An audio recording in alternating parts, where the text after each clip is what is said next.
शाम की 5 बजे थे। बारिश थम चुकी थी और खिड़की से आती ठंडी हवा कमरे को सुकून से भर रही थी। रवि अपने कमरे की सफाई कर रहा था।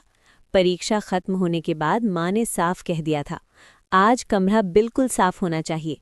मन तो उसका नहीं था, लेकिन किताबें उठाते उठाते अचानक उसे एक पुरानी नीली डायरी मिली। डायरी देखकर वो रुक गया, धूल साफ की और जैसे ही खोला, पहले पन्ने पर लिखा था, मेरे सपनों की सूची। रवि मुस्कुराया। ये वही डायरी थी जो उसने 6ठी क्लास में बनाई थी। वो पढ़ने लगा। साइकिल बिना गिरे चलानी है, स्टेज पर कविता बोलनी है, माँ को सरप्राइज देना है, पापा को गर्व महसूस कराना है। हर लाइन के साथ उसे पुरानी यादें याद आने लगी। उसे याद आया साइकिल सीखते समय कितनी बार गिरा था, लेकिन हार नहीं मानी थी।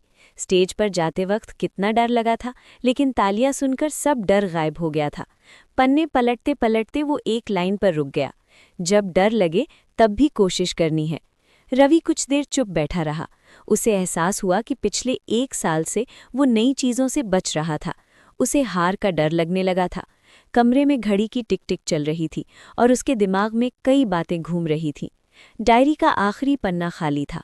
ऊपर लिखा था, जब मैं बड़ा हो जाऊं तब यहाँ लिखूंगा। रवि ने गहरी सांस ली।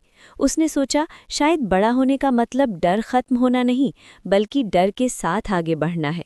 उसने पेन उठाया और लिखा, आज मैं समझ गया हूँ कि सपने उम्र से नहीं, हिम्मत से पूरे होते हैं। डर आज भी है, लेकिन मैं कोशिश करना नहीं छोड़ूंगा। जैसे ही उसने लिखा, उसे अंदर से हल्का महसूस हुआ। तभी माँ ने आवाज़ लगाई, रवि, सफाई खत्म हुई? रवि मुस्कुराया और बोला, हाँ, और कुछ ज़रूरी भी मिल गया। वो खिड़की के पास गया। बादल हट चुके थे और हल्की धूप निकल आई थी। बाहर बच्चे खेल रहे थे और हवा में बारिश के बाद वाली ताजगी थी।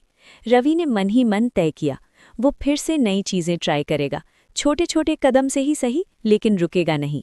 उसने डायरी अपने बैग में रख ली। अब वो सिर्फ एक पुरानी डायरी नहीं थी, वो उसका नया वादा बन चुकी थी। और उस दिन रवि ने कोई बड़ा काम नहीं किया, बस एक छोटा फैसला लिया, फिर से सपने देखने का।